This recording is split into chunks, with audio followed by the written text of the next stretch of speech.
Vamos nos ligar à imagem do nosso Mestre Jesus, presente nesse ambiente como sempre, trazendo a luz do ensinamento, da doutrina espírita que abraçamos,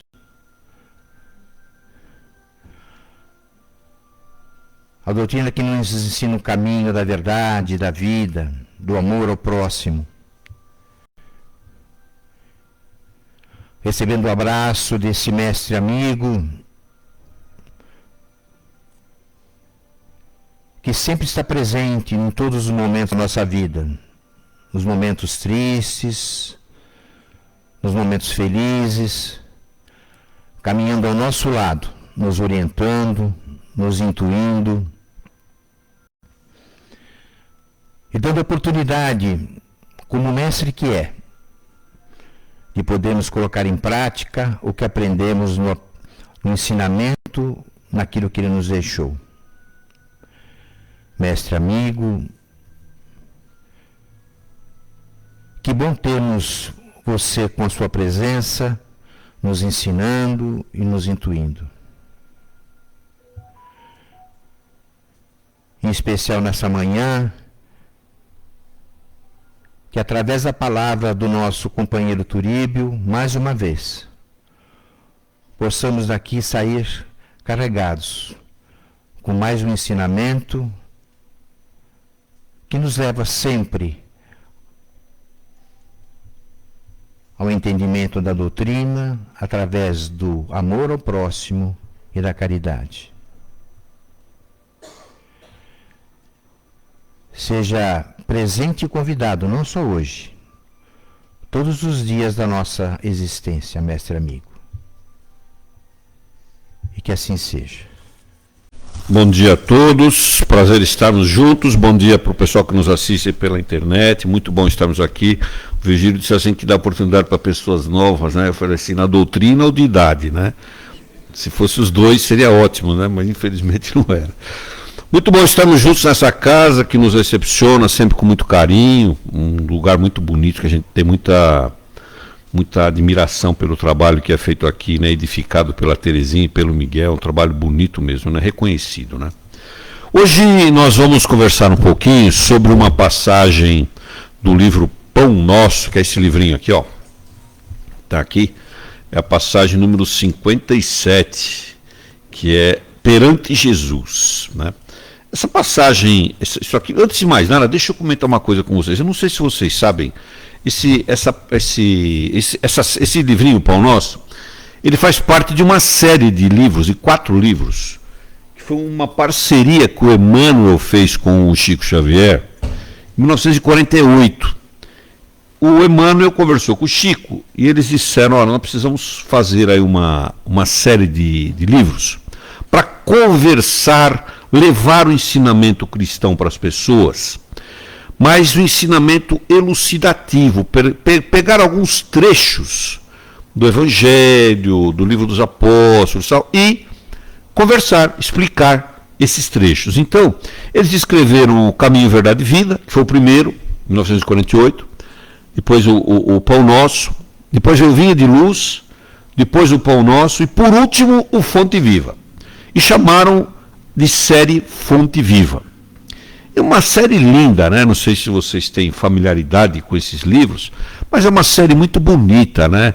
São mensagens edificantes. Interessante que o Emmanuel tem uma capacidade de pegar um trecho lá do evangelista e pegar esse trecho e dissecar ele, e falar bastante, que um deles nós vamos falar hoje aqui, que é o capítulo 57, já a gente fala dele. Mas este trecho aqui desse livro, ele nos remete a um pensamento muito interessante. Chama-se Perante Jesus. Então, só o trecho já diz tudo. Perante Jesus. Mas ele vai buscar uma frase. Uma frase que está lá na epístola que Paulo escreveu para os cidadãos da cidade de Colossos, ou Colossas, como se falava na época, que são os colossenses. Essa cidade não existe mais, é evidente, só tem ruínas dela, mas ela ficava na região onde hoje é a Turquia. E o Paulo, como vocês sabem, o apóstolo Paulo, que ele chegou depois, né, que ele foi um perseguidor do Cristo e dos apóstolos, né?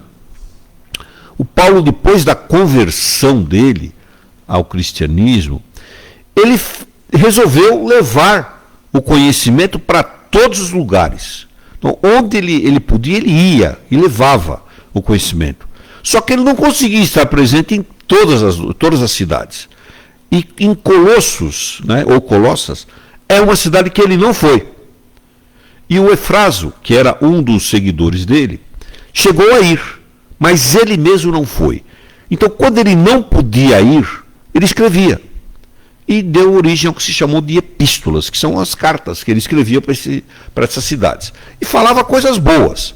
Só que naquela época, como é até hoje, tinha um monte de crenças, uma série de seitas que apareceram e aproveitavam o desabrochar do sentido, da sensibilidade, do sentido humano que estava reinante no planeta, porque o Cristo tinha deixado uma mensagem importante. E as pessoas aproveitavam isso e começavam a criar seitas. Algumas religiões apareceram na época e queriam envolver as pessoas. Na verdade, eram seitas que usavam da boa-fé das pessoas.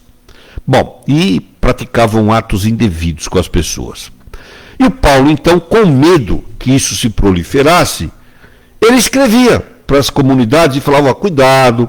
E essa epístola é uma carta só que ele escreveu para os cidadãos de Colossos, né? A epístola dele é aos Colossenses. São 4 capítulos. Depois, se vocês procurarem na internet, é muito legal. Ela tem bastante conteúdo. E ele queria chamar a atenção das pessoas, dos moradores da cidade de Colossos, chamar a atenção para que eles não se envolvessem com seitas, com falsas religiões, que eles tivessem fé em Cristo. Pregava ali a necessidade das pessoas se envolverem com a mensagem de Cristo. É um chamamento que ele fazia para as pessoas. Então, dali dessa epístola dele, desta linda carta que ele fez, o Emmanuel trouxe um trechinho assim, ó. E tudo quanto fizerdes, fazei-o de todo o coração, como ao Senhor, e não aos homens. Eu vou inverter aqui só para ficar mais fácil de entender. Tudo que você fizer, não faça pensando nos homens, não faça como os homens fazem, faça como você estivesse fazendo para o Senhor, para Deus. É o que ele escreveu aqui. E daí, ele chamou isso, o Emmanuel chamou isso de perante Jesus. E trouxe para a gente um ensinamento lindo, que a gente vai conversar aqui. Depois vamos contar para vocês uma historinha que tem tudo a ver com essa passagem aqui. Não vou oferecer água para vocês porque não dá. Não dá para oferecer, mas quem quiser tem bebedouro lá no fundo. Isso aqui é só para molhar minha garganta aqui. Bom, o que é que ele fala aqui? Ele começa falando assim, olha, o dia que as pessoas entenderem, que elas compreenderem, essa é a expressão que ele usa, compreensão. O dia que as pessoas compreenderem que Cristo está em tudo na nossa vida, elas vão ter uma vida melhor. Mas o amadurecimento das pessoas é que leva as pessoas a entenderem isso. E é verdade, se você observar bem, muitos de nós, muitos demoram para entender a mensagem de Cristo. Mas todo mundo tem que compreender a mensagem de Cristo. E quem não é cristão? A mensagem de Cristo é universal. É amor ao próximo como a si mesmo. E todas as religiões falam do amor ao próximo como a si mesmo. O grande problema é que às vezes a gente rotula ou desvirtua da mensagem de Cristo, que é pura. E aí começa a ter negociatas, né? Olha, eu vou fazer isso se acontecer aquilo. Se você me der isso, eu faço aquilo. Começa a ter negociata com um santo, com não sei quem aí, com galho de arruda, essas coisas todas, para achar que vai se sair melhor. E não é assim que as coisas funcionam na vida cristã. A vida cristã é pura. Não precisa de nada disso. Ela é Cristo na essência. Cristo, se é o governador do nosso planeta, se é ele que construiu tudo isso aqui, ele não precisa de mais nada. Ele não precisa de mais nada. E nós também não, se nós tivermos uma adesão completa a ele. O que não é fácil para nós no nosso estágio evolutivo. Por isso que o Emmanuel chama atenção e fala assim, olha, precisaria compreender a mensagem do Cristo. Depois eu vou contar uma historinha aqui, para a gente entender que algumas pessoas precisam ser chamadas. E aí elas percebem a importância desse chamamento na vida delas. Mas eu vou contar agora não. Segura um pouquinho aí, que daqui a pouco a gente conta isso. Então, esse é um primeiro ponto que o Emmanuel coloca na sua mensagem, a compreensão. Para a gente compreender, à medida que o tempo vai passando, a gente vai compreendendo melhor essa mensagem do Cristo nas nossas vidas. Você pode, eu não sei se tem alguém aqui que trabalha em saúde, em hospital, etc. Mas se tiver, certamente já deve ter observado pessoas no final da vida. Né? Pessoas que estão em cuidados paliativos, né? Pessoas que estão nos seus minutos finais de vida, seus instantes finais, as pessoas ficam mais sensíveis. Claro, porque todo o bem que ela tinha, que era a vida, já está deixando de existir, já está se exaurindo. Então, a pessoa começa a acreditar de verdade em Deus, acredita na mensagem de Cristo, começa a ter uma outra percepção. Mas ela começa também a se ligar mais com os amigos do plano espiritual. Ela começa a ter sensações, percepções. Então, quando o Emmanuel fala essa compreensão que a gente passa a ter de Cristo na nossa vida, nós podemos fazer isso agora. Né? E não precisa aprender a mensagem de Cristo, querer conhecer tudo sobre Cristo, a vida de Cristo inteira. Pode fazer isso, sim, acho que deve fazer isso. Todo cristão deveria conhecer um pouco da história de Cristo. Não tem problema algum. Mas é só lembrar do seu lema principal: amor ao próximo como a si mesmo. Ah, mas é amor. É amor.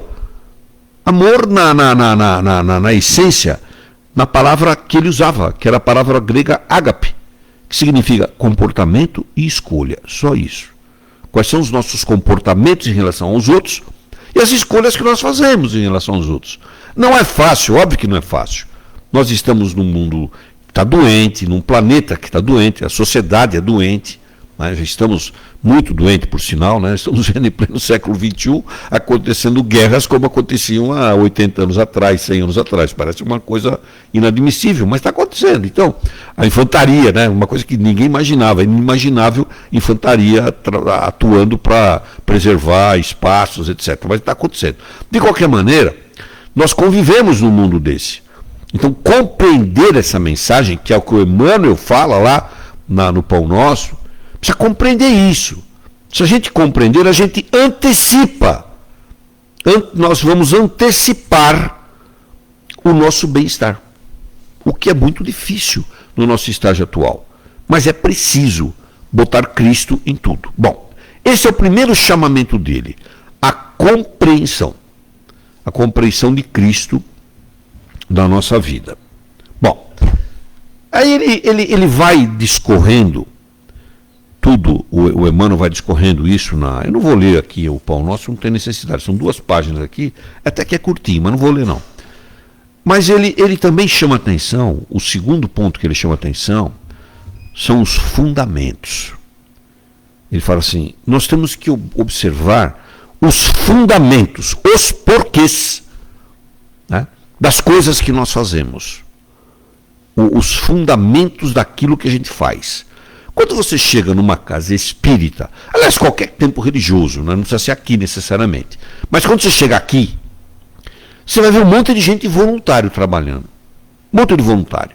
Na recepção, dando passe aqui, etc. Você vê um monte de voluntários. Qual é a razão desse trabalho voluntário que as pessoas estão fazendo? É porque elas encontraram o fundamento. Esse é o fundamento do trabalho que elas encontraram. Fundamento cristão de novo. Tem Cristo ali inserido. Está Cristo presente ali. Esse é o fundamento. Fundamento de tudo que a gente faz. E o fundamento cristão está lá no amor ao próximo como a si mesmo, mas também está em algumas potencializações de virtudes.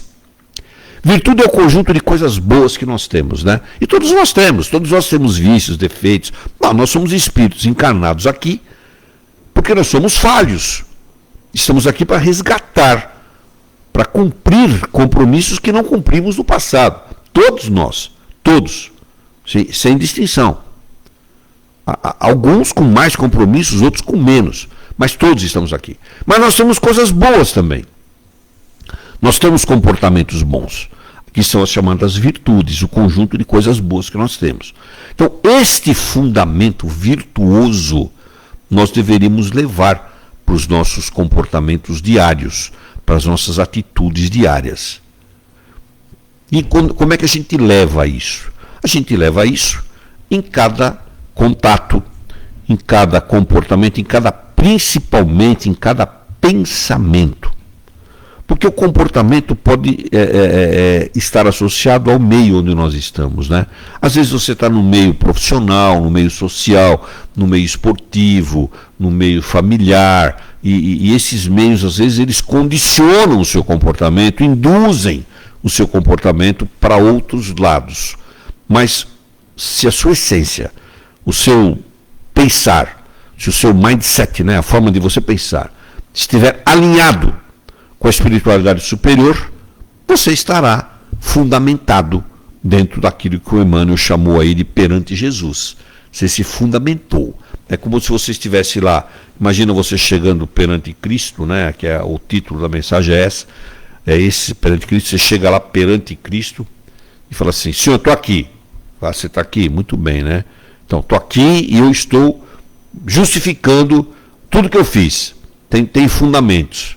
Legal, ele vai falar, bacana, né? Mas o que você sentia? Qual era o seu sentimento? O que te movia? O sentimento não dá para a gente medir. Nós não medimos o sentimento. No entanto, a gente consegue pensar sobre ele, a gente consegue mostrar o sentimento passado em atitudes. Esses são os fundamentos que o Emmanuel chama a atenção na mensagem. O fundamento das coisas que nós fazemos, das atitudes, etc. Muito legal isso. Bom, então ele chama a atenção para a compreensão, para os fundamentos, mas ele diz assim: não menospreze as coisas que você faz.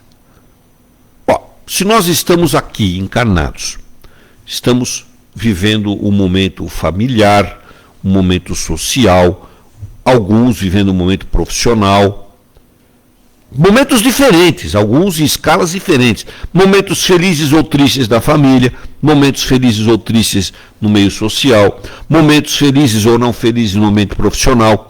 O momento que você está vivendo, o espírito, nós programamos a vinda para cá e fizemos lá um contratinho, um contrato com a espiritualidade, nosso plano reencarnatório.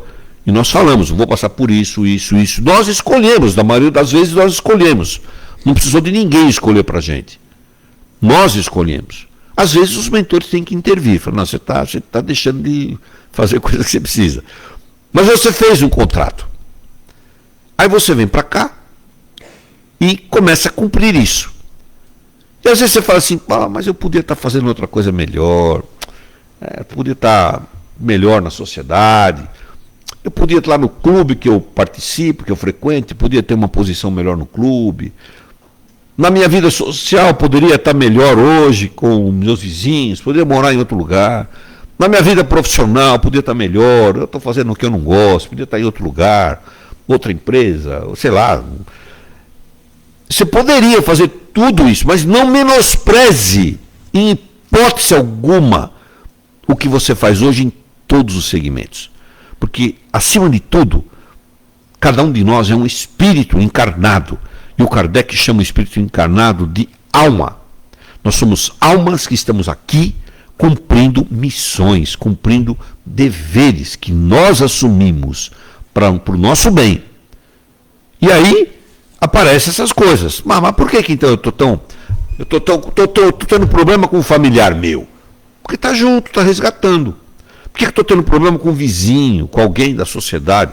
Porque está resgatando. Tem que ajustar isso. Por que tem um problema lá na área profissional, na empresa, não sei o quê? Porque está resgatando. Aquelas almas não estão juntas. Não, nos vizinhos, na família, no trabalho, no clube, na igreja, no centro espírita. Não estão juntas por ao acaso. Isso aqui não é um jogo de acasos, onde é sorteio de cartas, né, dados, não é nada disso. Não somos seres manipuláveis. Nós escolhemos isso. Podemos até ser manipuláveis, se a gente deixar. Porque os nossos menos amigos espirituais estão aí querendo nos obsidiar o tempo inteiro. Né? Como a gente não gosta de perder amigos, eles também não gostam. Né? E eles sabem dos nossos vícios, dos nossos defeitos. Por isso que a gente tinha parceria com eles. E quando a gente começa a ficar longe deles, eles falam, peraí, vamos tentar resgatar esse cara, vamos tentar resgatar essa pessoa. Né? Então, essa vivência nesses diversos meios é para a gente não menosprezar. Tem valor. Bom, então vamos lá. O Emmanuel fala para a gente compreender a nossa vida, fazer a compreensão desses atos do Cristo, fundamentá-los e também não menosprezar o que nós fazemos hoje, em hipótese alguma. Eu montei um outro livrinho, né, que é do Emmanuel também, que diz assim, olha, aliás é do Mário Prisco, psicografia do Divaldo, diz assim, ó, tudo que você faz hoje tem importância, não importa se você está fazendo uma coisa maravilhosa, que todo mundo reconhece, se você está fazendo uma coisa pequenininha, né? Desde aquela senhorinha que está fazendo lá o seu crochêzinho, né? Tem uma importância legal isso, até a pessoa que está tomando decisões da nação, etc. E tal, tudo isso tem importância. Tá? Bom, mas o Emmanuel também fala que Jesus está olhando para nós por intermédio dos seus emissários, por meio dos seus emissários, e observando se nós queremos vantagens pessoais ou não. Estamos fazendo tudo isso com base em quê? Alguma vantagem? Queremos levar vantagens pessoais ou estamos distribuindo as vantagens para a coletividade? Tenho pensado no bem comum? Pensa isso, né? Não precisa responder não, só pensa. Eu tenho pensado no bem comum ou tenho focalizado as minhas preocupações só em mim? Um sistema bem egoísta, né? O egoísmo, a exacerbação do ego, né? Só comigo, né? Está pensando só em você ou pensa no bem comum? Cada atitude que a gente tem, é o que Emmanuel sugere em reflexão. Cada atitude que a gente tem, a gente está levando ela para a comunidade, para o todo. Lembra de uma coisa importante, esse todo são espíritos que estão aqui ao nosso lado. E a hora que você emana de você sentimento do bem comum, você começa a irradiar essas coisas. Né? O Virgílio usou uma expressão aqui linda. Ele está aí, Virgílio, você não está aí não, né? Deve estar lá no fundo. O Virgílio, na hora que ele abriu aqui o trabalho, usou uma expressão linda. Ele diz assim, que Jesus esteja nos envolvendo com a sua luz bonita, não sei o que, para lá. Olha que cena linda. Imagina Jesus chegando perto, nós aqui perante Jesus, como o Emmanuel sugere aqui no texto, perante Jesus, e ele emanando aquela vibração linda, a luz irradiante dele nos envolvendo. Né? Isso é maravilhoso, isso envolve todos. Ele não está falando, eu só estou mandando a luz para essa pessoa. Alguns estão mais receptivos, outros não. Depende da sua sintonia com ele. Vocês lembram da passagem da mulher que estava com hemorragia. Né? Ela estava Jesus pregando, e várias pessoas, um monte de gente, porque Jesus era assim, onde ele estava, as pessoas estavam do lado dele. Queriam pegar ele, tocar nele, passar a mão, e achavam que aquilo ia resolver os problemas delas. Né? Porque elas ouviram falar que ele curava, que ele fazia um monte de coisa, fazia, entre aspas, e em itálico, ele fazia milagres. E as pessoas então se eu tocar ele, eu estou curado.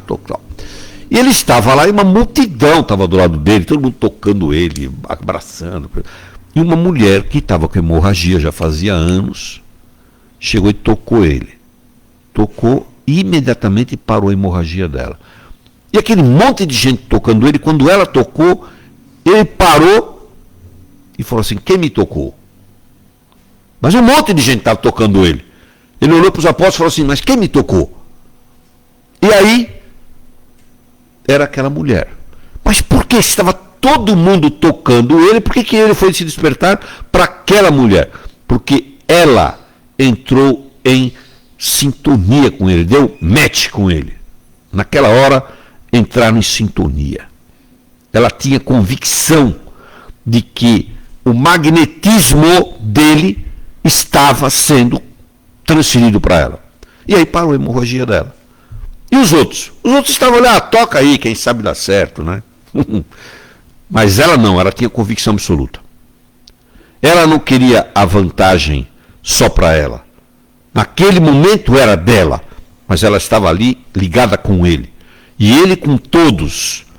Mas alguns tinham mais sensibilidade e ela teve. E tocou ele e parou. Então é a vantagem de pensar no próximo.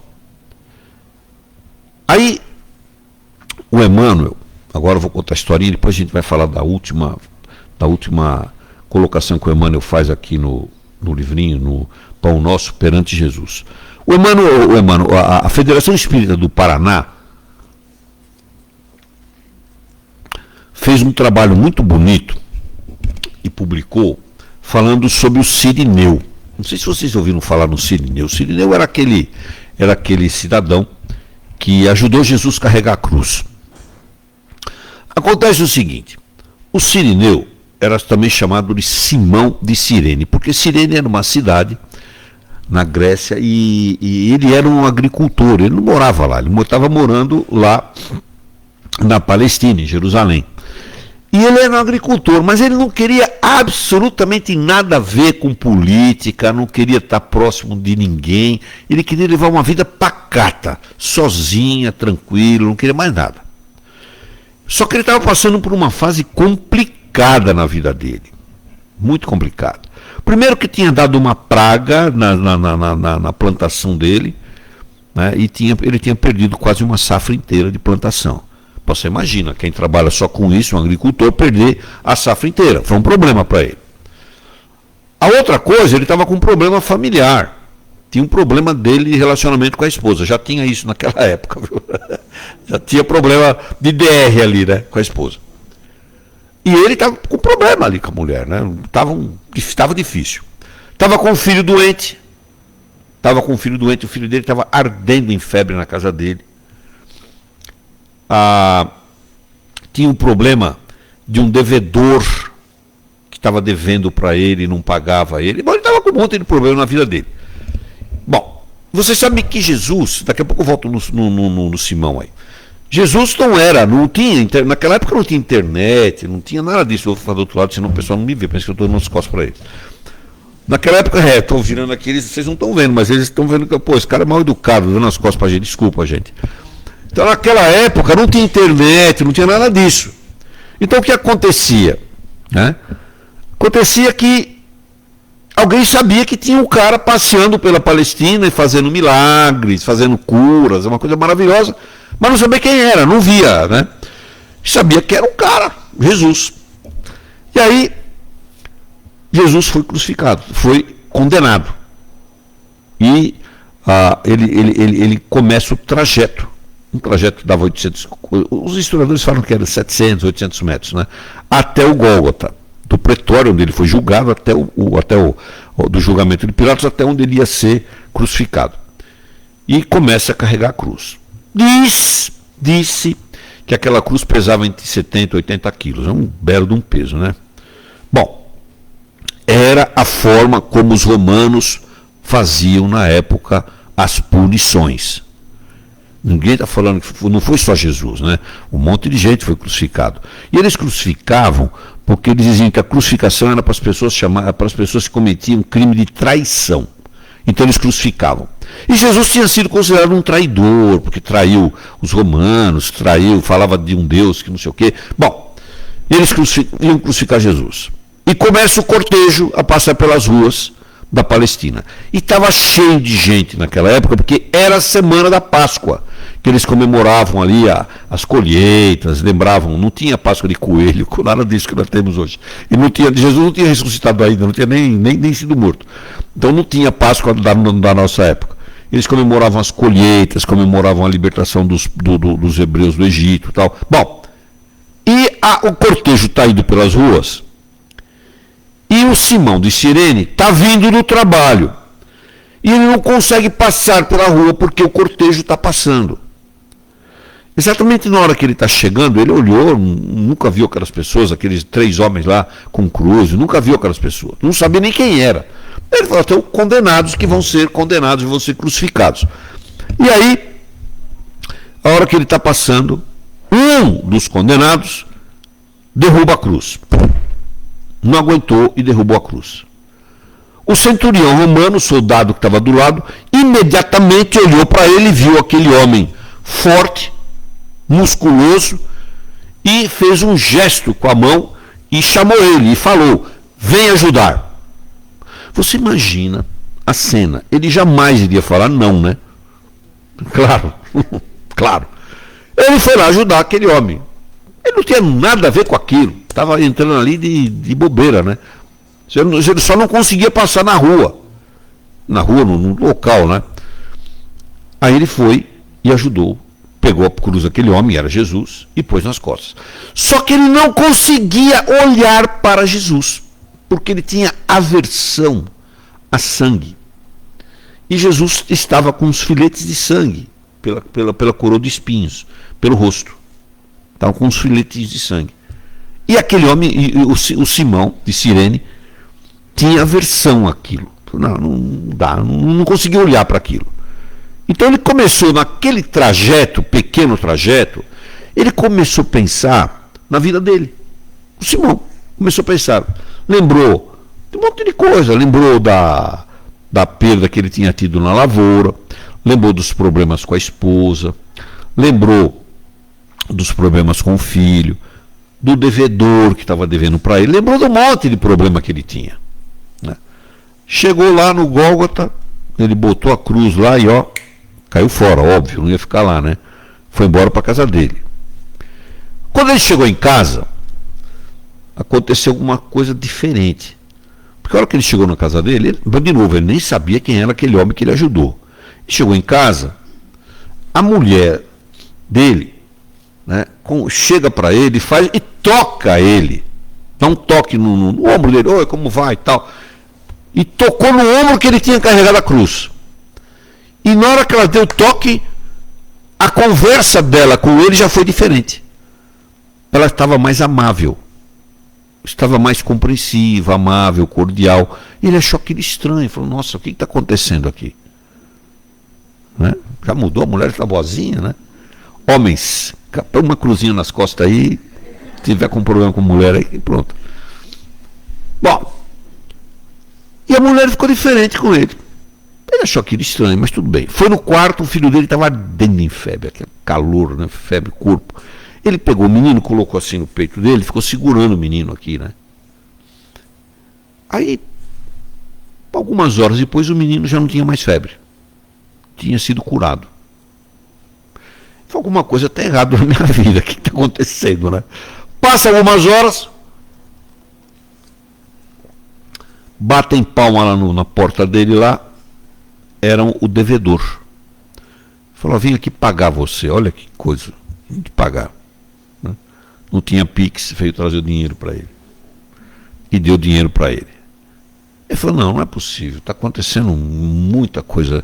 O que está acontecendo na minha vida, de uma hora para outra, né? De novo, ele era um cara simples, a vida dele era simples, tanto é que os evangelistas, alguns, acho que o Lucas e o Marcos, falam sobre ele, e nem é meio desconhecido pelos evangelistas, e só mesmo passagens como essa, trazidas pela Federação Espírita do Paraná, é que nos remetem a falar dele com um pouco mais de amplitude, porque é desconhecido.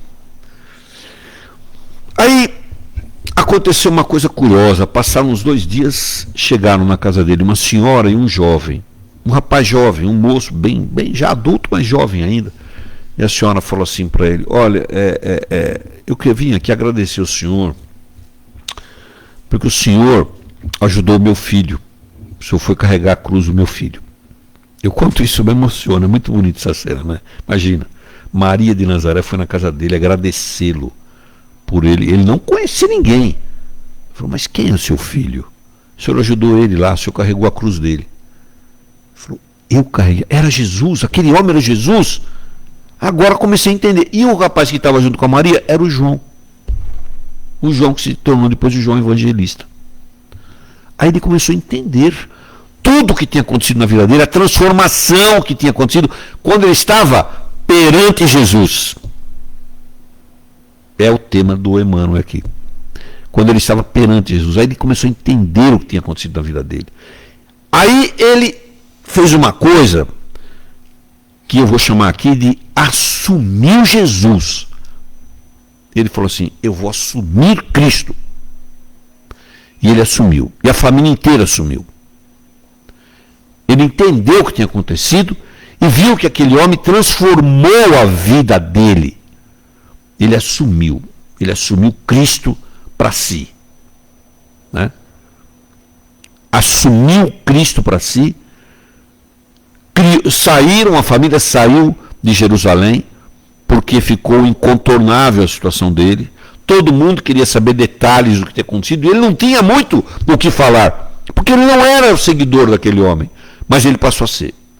Saiu dali, mudou de cidade, construiu um centro de atendimento, não um centro espírita não, um local, uma área, um local de atendimento a necessitados, a doentes, etc. A Mical, a esposa dele, e o filho, conheceram um cara que chamava Paulo de Tarso, tiveram informações de um cara chamado Paulo de Tarso e resolveram seguir esse Paulo de Tarso. Olha que coisa.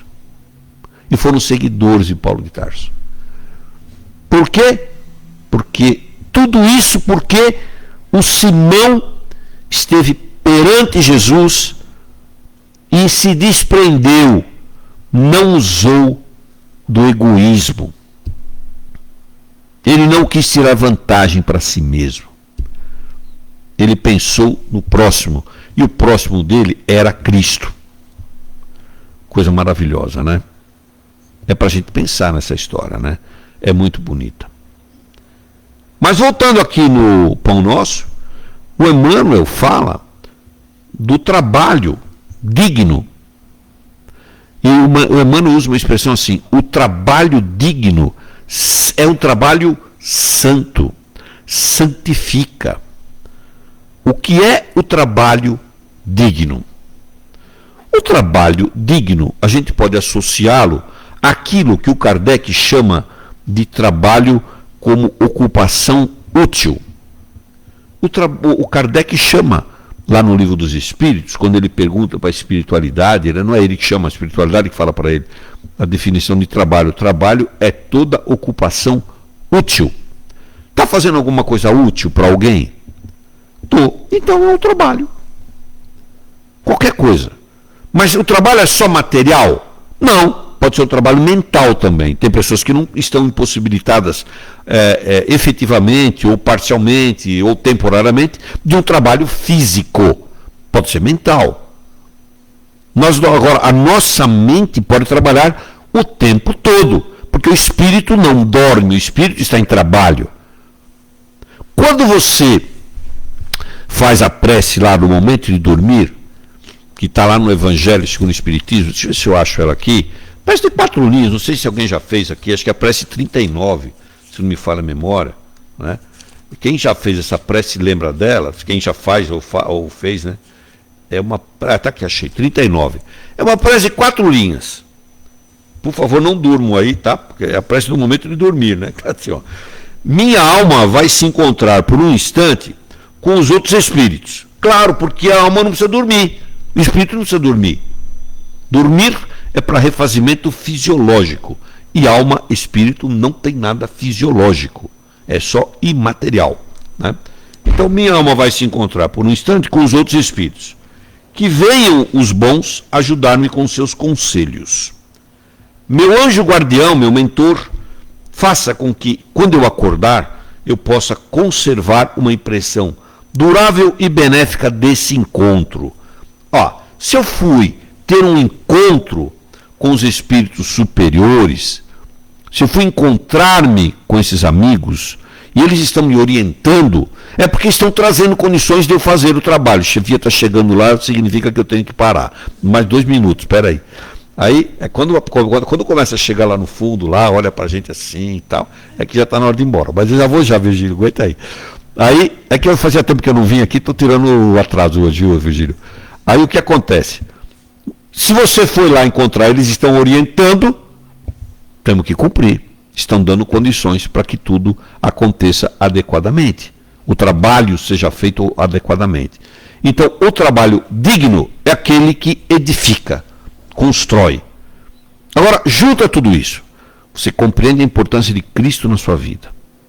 Se fundamenta tudo na sua vida a partir de Cristo. Você valoriza cada atitude sua, por menor que seja, ou por mais que você não esteja onde você queira estar, na família, na sociedade ou no trabalho. Você valoriza e bota Cristo no meio. Né? Você pensa no outro e não nas vantagens pessoais. O trabalho passa a ser santificado, passa a ser divino. A sua ação, a sua atitude passa a ser divina. Então fica aí o nosso recado de hoje. E lembra, o Emmanuel daqui no livrinho aqui, ele tem uma frase que ele usa, e é solta no meio assim. Lembra dessa frase? Diz assim, para quem trabalhou no século, é uma pergunta, para quem você trabalhou no século? Porque o século é para dar ideia de tempo, bastante tempo. Por quê? Para quem você trabalhou no século? Foi para Cristo? Ou não? Pensa nisso. Né? Que Jesus nos ilumine, nos permita algumas reflexões, porque a chefia chegou aqui agora o negócio entorta aqui, o caldo entorta. Tá bom? Obrigado, gente. Precisa ter a prece. O sorteio é depois da prece? Então vamos fazer a prece então aí. Vamos agradecendo a oportunidade de estarmos juntos nesta manhã de domingo, virtualmente para o pessoal que está em casa, para nós aqui presencialmente, com esses amigos da espiritualidade que nos envolvem, por essas emanações gostosas e calorosas que são geradas por nós aqui no salão e que são irradiadas sob a forma de radiações para as pessoas que nos assistem pela internet. Remotamente, nesse instante ou depois do streaming. Que possamos todos estarmos conectados com o Cristo, assumi-lo em nossas vidas e usar a expressão perante Jesus. Lembrar que Ele é o dom maior que nós temos. Porque Ele é o nosso mestre, não há outro. Que possamos, nesse momento, ratificar, confirmar, assumir o compromisso de servi-lo incondicionalmente, sob todas as circunstâncias, sob todos os aspectos.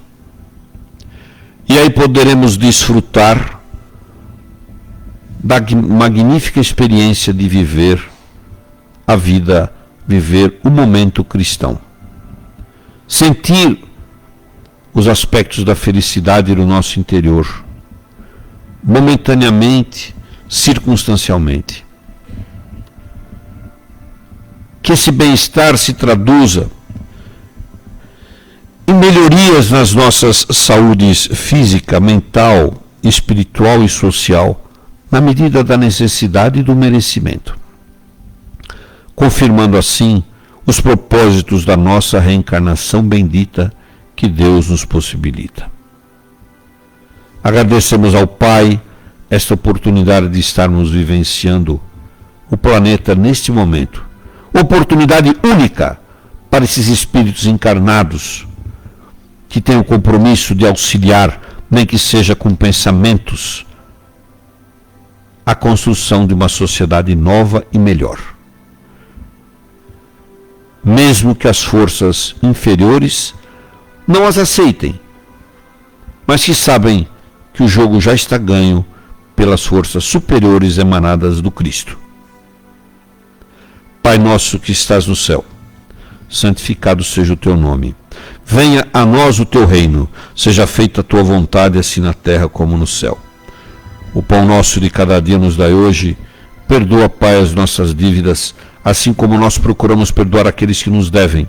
E não nos permita cair em tentação, mas livra-nos, Senhor, de todos os males, principalmente aqueles que estão dentro de nós, porque vosso são o reino, o poder e a glória para todos sempre. Que assim seja, graças a Deus.